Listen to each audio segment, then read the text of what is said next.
Hi, welcome to part 2 of my review featuring the Fading Suns Universe book. If you haven't seen part 1, please check out the playlist in the description below. In this part we are going to talk about the history of the setting. Humanity long ago reached the stars and spread far and wide among them, rising to utopian heights of material and social magnificence. The future that Earthlings once dreamed of when they looked into the sky had arrived, and then collapsed into ruin. Human destiny now winds down, lit by the cinders of the stars.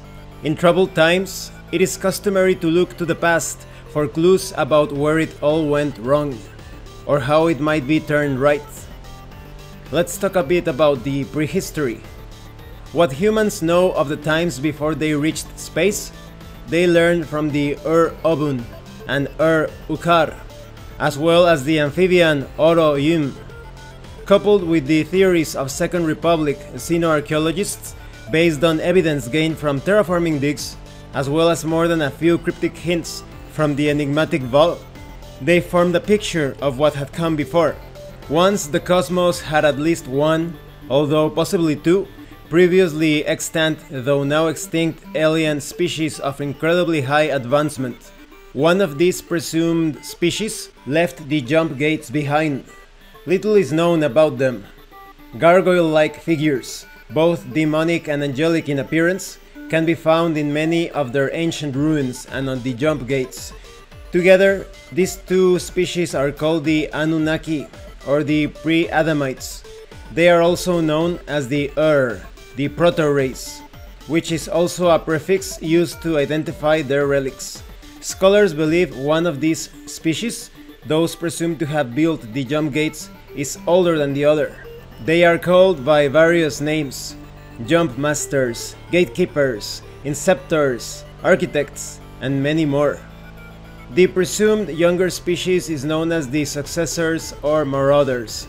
This later name comes from alien legends, for their myths speak of two species of gods or elder beings who often warred against each other.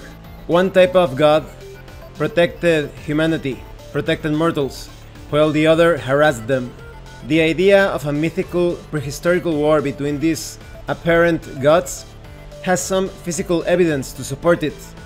Different digs have revealed ruins of extreme age with architectural motifs resembling those found on certain jump gates. These ruins were not simply abandoned. They were destroyed in a war. Planetary cataclysms and upheavals cannot explain the devastation clearly wrought by high-tech weaponry, thought to be from fusion guns, bombs, and the products of strange physics. This great war was surely the cause for the disappearance of these two species of gods. The children of Ur are not the only species to have been touched by these precursors. Their mark is found in every system that bears a jump gate, not only in the gate itself, but also on nearly every planet in the system. The Anunnaki's only seeming legacy is their technology. The jump gates opened space for humans, the children of Ur, and the Vow, but they also left a mystery behind. People still gaze in wonder at the enigmatic gargoyles jutting from ancient ruins or on the edge of jump gates. What we do know is that planetary cataclysms rocked Holy Terra, causing mass migrations and an endless series of wars. Human tribalism increased, and nearly everyone joined a tribal alliance, enclave, or urban gang to survive or to keep what was theirs against the claims of nomads. The most powerful alliances were corporations, the commercial, mercantile, and military contractor entities that grew in power and influence as governments fractured, unable to cater to a divided constituency and incapable of policing the wealthy powers who effectively owned the people's representatives. Under the auspices of rare alliance of corporate and government powers, scientists developed and implemented geological technologies designed to calm the planetary upheavals. This geo-reformation project, as it came to be called, was not without its side effects, sometimes polluting whole regions, but the net benefits restored predictability to human affairs. This nascent precursor to Earth tech would grow in later years into the astonishing world-shaping of the terraformers, culminating in wonders of Doramos, the world architect. Let's talk about the First Republic. Following the years of strife, culminating in Earth tampering, and centuries later with Earth taming, the citizenry was desperate for peace. Politicians sought to overcome divisions and achieve a unity that would forever thwart war. A planetary government was declared in the early years of the 22nd century. The price of this peace was freedom, and the people, exhausted after years of global violence, gladly paid it. The First Republic, also called the Human Combined Age by Second Republic historians, was created by a conglomeration of mercantile leaders. Ardent capitalists made rich from years of war had come to realize that overt war and increasing anarchy was hurting profits and growth. Following the example of the Geoformation Project's corporate government alliance, they banded together to back a world government initiative begun by the United Nations. They effectively became a Zaibatsu. Representatives, originally elected by UN member nations, were nothing more than shields for the most powerful Zaibatsu, international corporations whose money kept the troubled nations alive. Eventually, even the illusion of elected representation was dissolved. Corporate heads were overtly and dully enfranchised as the new leaders of the Republic. Certain visionaries within the government recognized that a new frontier was required to channel the energies and aggressions of the populace. Humanity also needed to gather new resources to make up for the dwindling resources of the overdeveloped Earth. Corporations turned their eyes to space. The first project was their planet's moon, where they quickly established a moon base. Next came Mars. After initial disasters, humanity finally landed on the Red Planet and found it relatively hospitable, especially when aided by geotech. The lure of yet more distant stars initiated an ambitious long-term program, the launching of slow ships.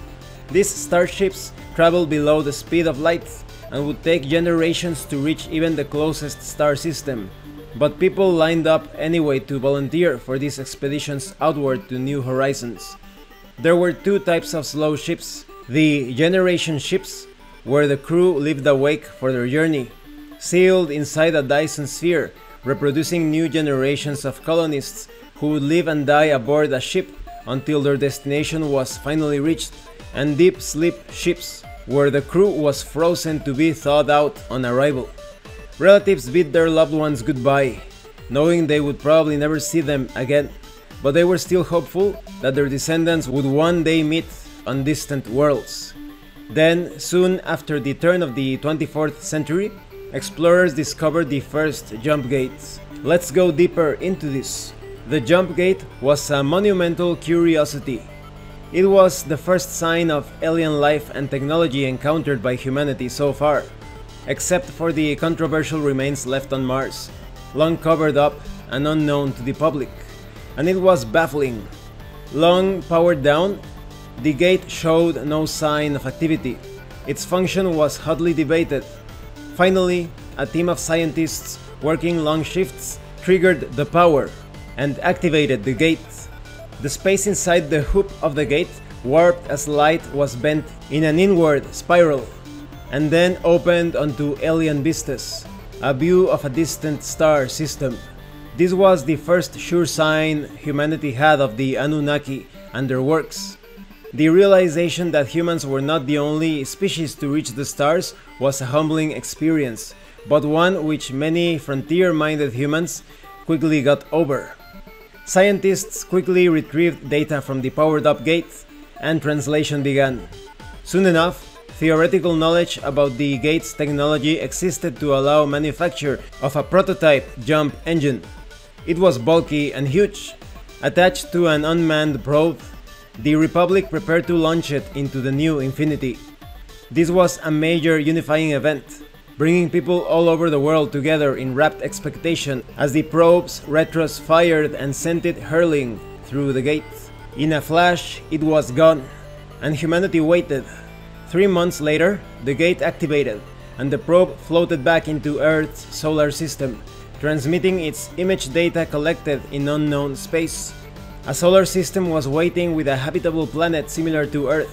It wasn't long before the First Republic had volunteers lining up.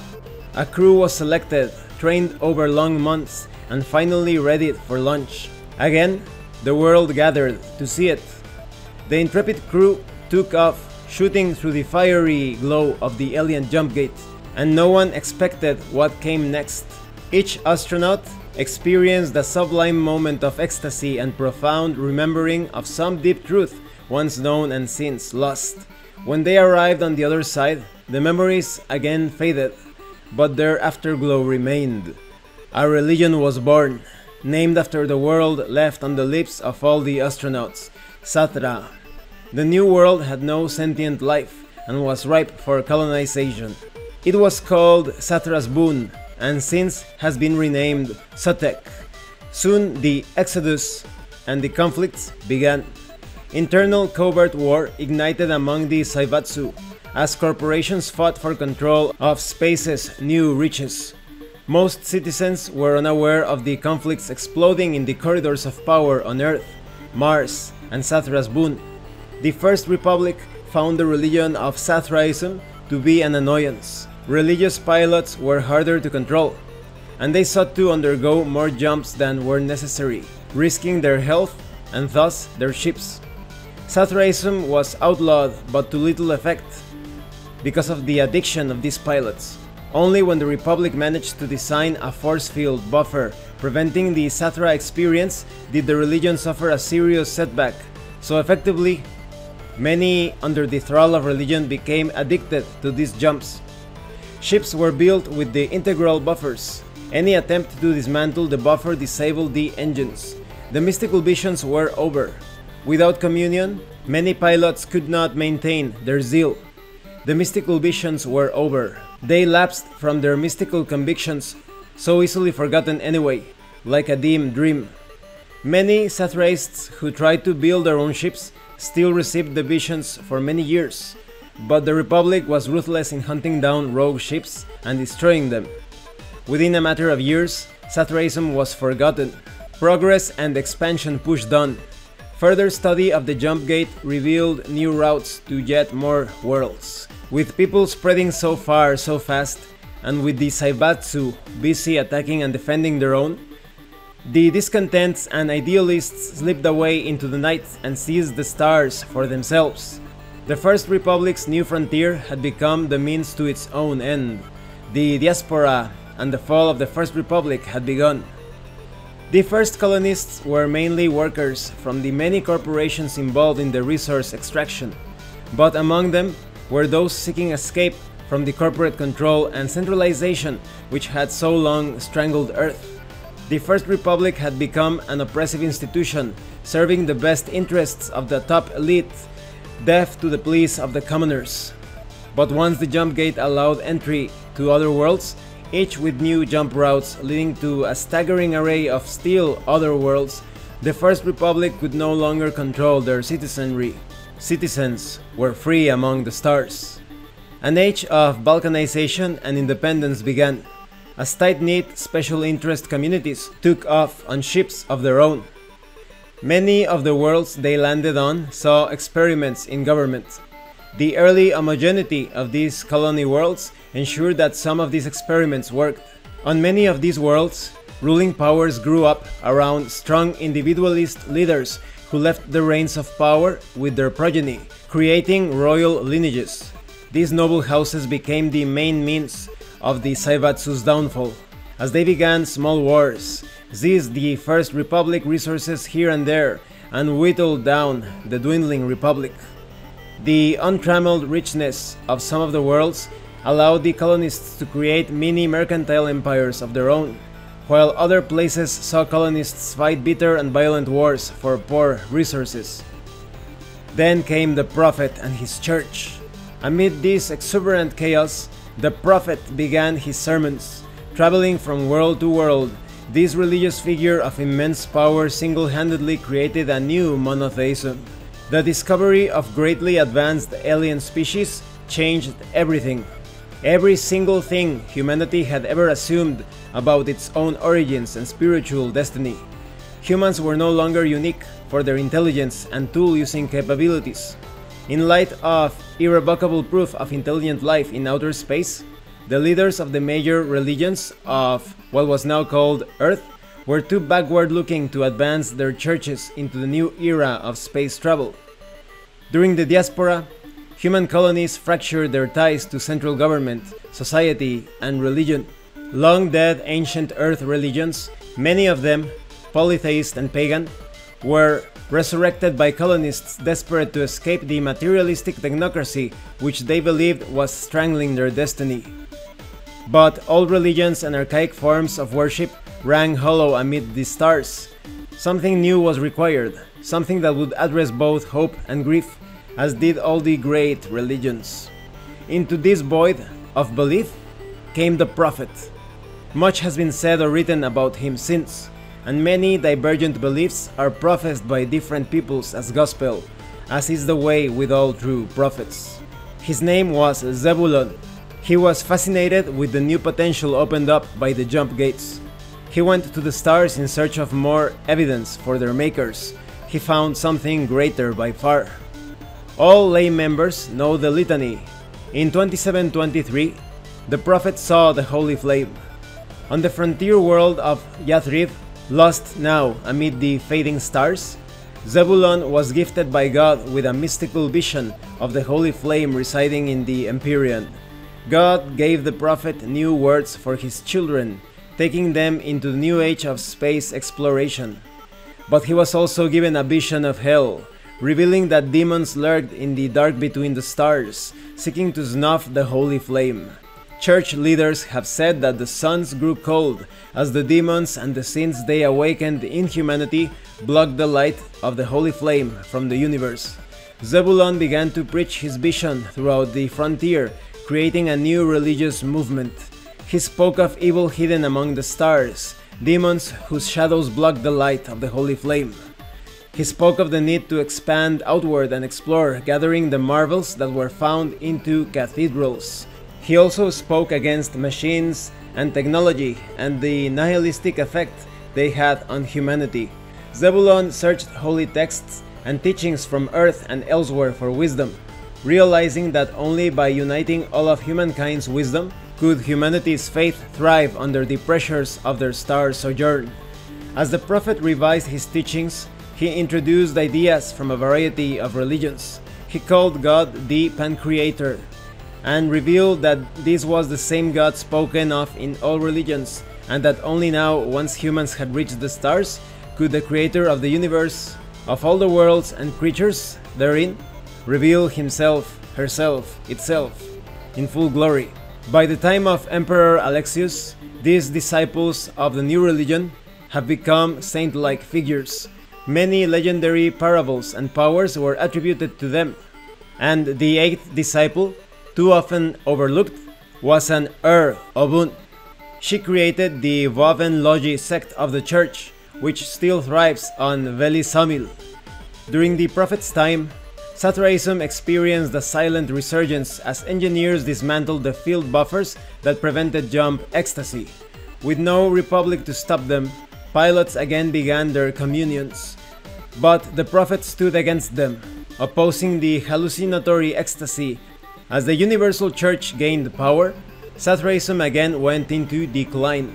Tragically, or fortunately for some, the prophet died in a jump gate accident while trying to plead for peace with the Va, who were enacting punishment for violation of their space.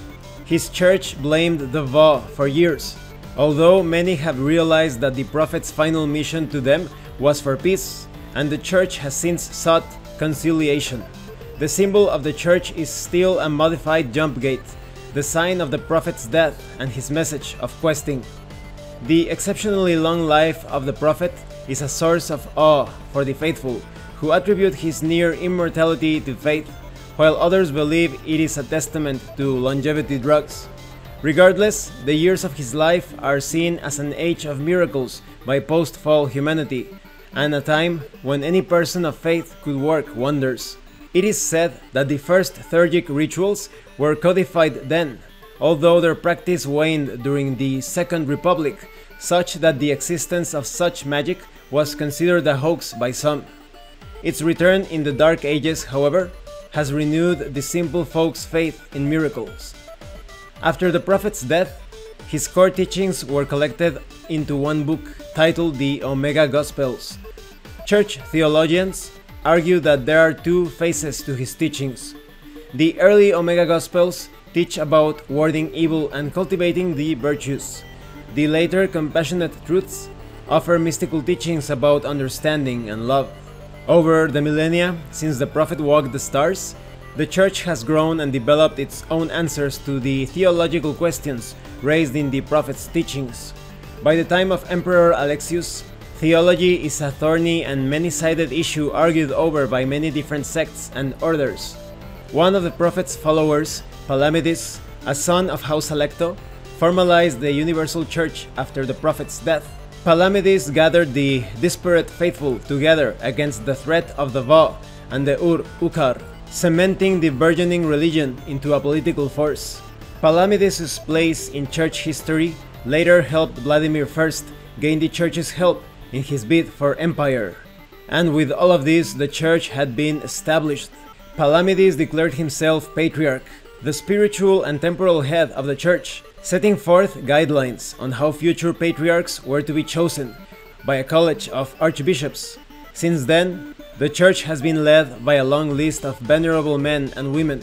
Many consider that the church guided humanity through the fall, even though the church aided in engineering its start, and many believe the church holds a steady front against evil from within and without.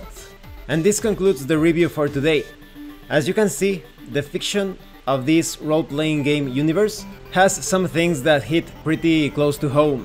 They look like reflections of what we have experienced in humanity's history, and it seems that the cycle of religious conflict continues until humanity overcomes dogma and doctrine.